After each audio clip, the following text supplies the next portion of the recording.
यह कहानी शुरू होती है एक खूबसूरत बस्ती से जहां लोग खुशहाल जीवन जी रहे थे। इस गांव में एक साहसी और निडर युवक रायस्टार अपने छोटे बच्चे चिंटू के साथ रहता था। चिंटू बहुत ही नटखट और शरारती था, लेकिन रायस्टार ने उसे हमेशा सच्चाई और बहादुरी का पाठ पढ़ाया था। गांव वाले हमेशा रायस्टार की बहादुरी की चर्चा करते रहते थे। एक दिन बगल के गांव में मेला लगता है, जहां बड़े बड़े झूले और खिलौने की दुकानों की सजावट होती है। चिंटू मेला जाने के लिए बहुत जिद करता है। रायस्टार अपने बेटे की इच्छा पूरी करने के लिए उसे मेले में लेकर जाता है। मेले में चिंटू एक डॉल खिलौना गुड़िया देखता है जो किसी डरावनी भूतिया गुड़िया की तरह लग रही थी। यह डॉल एक रहस्यमय आकर्षण की तरह चिंटू के पास खींच लाती है और वह इसे खरीद लेता है। लेकिन जैसे ही चिंटू घर आता है, गांव में अजीब घटनाएं होने लगती हैं। हर घर के बाहर वही डॉल दिखाई देती है और सुनाई देती है एक डरावनी आवाज,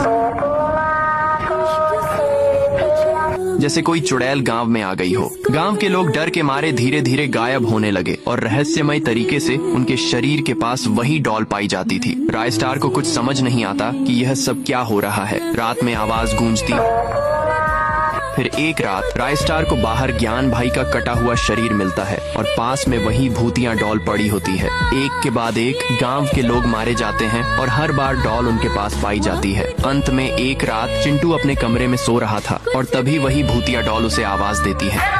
डॉल चिंटू को मार डालती है। अगले दिन रायस्टार को चिंटू का मरा हुआ शरीर मिलता है और वह बेहद दुखी हो जाता है। रायस्टार तय करता है कि वह इस भूतिया डॉल से बदला लेगा, लेकिन यह कोई आसान काम नहीं था। वह गांव छोड़ देता है और कई सालों बाद अमावस्या की रात वह उस गांव में वापस आता है जहां भूतिया डॉल की काली छाया ने पूरे गांव को निगल लिया था। अब उस गांव में एक खौफनाक खेल शुरू हो चुका था, जिसमें डॉल भी शामिल थी। वह वही भूतिया डॉल थी जो अब इंसानों को मारने के खेल का हिस्सा बन चुकी थी। रायस्टार ने डॉल से बदला लेने की ठानी और उस खौफनाक खेल में भाग लेता है। जैसे ही रेड लाइट का ऐलान होता है, बहुत सारे लोग बेरहमी से मारे जाते हैं, लेकिन रायस्टार ने अपने साहस और चालाकी से खुद को बचा लिया। वह एक एक करके खेल में शामिल लोगों को मात देता है और अंत में भूतिया डॉल तक पहुंच जाता है। अब वह डॉल, जो कभी सिर्फ एक खिलौना हुआ करती थी, एक खौफनाक शैतान बन चुकी थी और रायस्टार उसे एक झटके में मार डालता है। जब डॉल मारी जाती है तो एक विशाल और सब कुछ शांत हो जाता है। गांव में फिर से खुशहाली लौट आती है, लेकिन रायस्टार का दिल खाली हो जाता है क्योंकि उसने अपनी जान को जोखिम में डालकर अपने बेटे का बदला लिया था। अब वह जानता था कि कभी भी खुशियां बिना कीमत के नहीं मिलती।